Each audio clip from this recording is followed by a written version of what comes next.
Bueno, lo primero que habría que decir es que no es casual que parezca una broma. Si Biden está siendo cuestionado por su avanzada edad, 81 años, Alberto Fujimori llegaría a la presidencia en caso de que se concrete la propuesta a los 87 años. Terminaría el mandato pasado los 90. Y se suponía que fue indultado porque tenía una enfermedad progresiva degenerativa e incurable, así decía el informe médico. Entonces, en principio, no debería estar en condiciones de postular. Por eso es que muchos creemos que aquí hay un cálculo político que tiene que ver probablemente en lo inmediato con distraer la atención respecto al hecho de que el 15 de julio pasado se reanudaron las audiencias públicas y televisadas del juicio en contra de Keiko Fujimori. Pero yo creo que no va a prosperar la iniciativa de que Alberto Fujimori sea candidato y creo que Keiko Fujimori lo sabe. Oye, sí hemos visto un deterioro físico muy evidente en Alberto Fujimori. Vaya, no he escuchado alguna entrevista, quizás en Perú sea algo común, pero no he escuchado su voz, incluso no sé si está en condiciones físicas para asumir siquiera una campaña, una postulación, Farid. No, acaba de romperse la cadera y estaba postrado por esa razón. Claramente no está en condiciones de hacer mítines públicos a nivel nacional como requeriría una postulación presidencial. Ha dado, digamos, no ha dado declaraciones propiamente dichas, pero sí ha grabado videos presentando sus puntos de vista y ha declarado que él tiene la intención de volver a servir a los peruanos, lo cual en buen romance quiere decir que tiene intención de volver a postular a cargos de elección popular. Pero yo tiendo a coincidir que no está en condiciones de postular y ejercer 5 años la presidencia en caso de ganar. Además, no está habilitado constitucionalmente. Legalmente, ya, no está habilitado. A ver, cuéntame esa parte. ¿Legalmente estaría o no habilitado? Porque está, bueno, recibió un indulto, está prácticamente ya sin un proceso pendiente.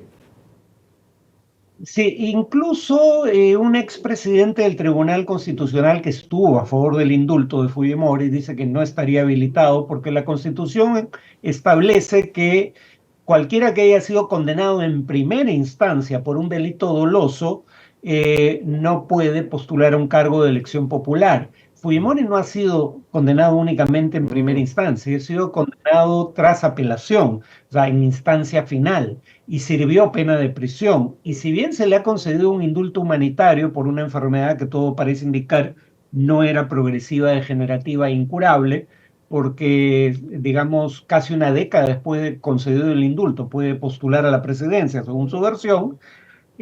Aunque se le dio el indulto, eso no quiere decir que sea inocente de los cargos. Él fue condenado y el indulto no es ni una absolución ni una anulación de las condenas en su contra. En ese sentido, no está habilitado para ser candidato. Mm.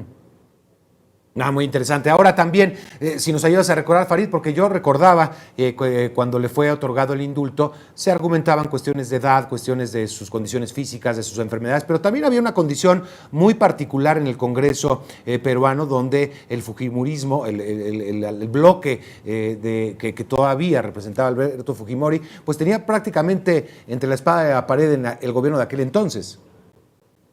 Así es, el gobierno de Pedro Pablo Kuczynski, que hoy día, ante el hecho de que Fujimori pretenda postular a la presidencia cuando él lo indultó para que presuntamente vaya a morir a casa, dice que lo engañaron, pero en realidad no fue engañado. Él hizo una transacción política.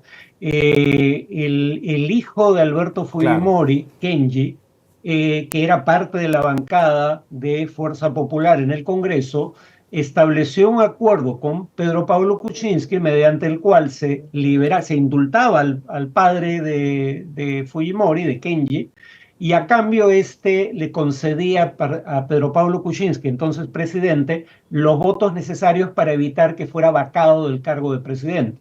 Fue una transacción política y ahora queda más claro que nunca. Claro, claro. Ahora, cuéntame, Farid, ¿el fujimorismo está vivo en el Perú hoy en día? Está vivo en el siguiente sentido. En el Perú se puede pasar a segunda vuelta en una elección presidencial como ya hizo el Fujimorismo en 2021 con un 13% de los votos. Entonces, si la pregunta es, ¿el Fujimorismo puede volver a pasar a segunda vuelta? Me temo que sí, porque ya lo hizo con solo 13% de los votos. La fragmentación de del voto popular hace posible que se pase a segunda vuelta con muy poca votación. Ahora, el tema es que Keiko Fujimori, y por eso probablemente se esté jugando con la posibilidad de que el candidato sea el padre, ha sido candidata en segunda vuelta en 3 elecciones consecutivas y perdió las 3, incluso con candidatos como Pedro Pablo Kuczynski, que se fue de vacaciones más de una semana después de la primera vuelta, o Pedro Castillo, al que nadie conocía un mes antes de las elecciones y que era bastante limitado como político, y sin embargo el antifujimorismo logró que derrotara a Keiko Fujimori. En ese sentido creo que puede pasar a segunda vuelta, pero en elecciones competitivas probablemente no las ganaría.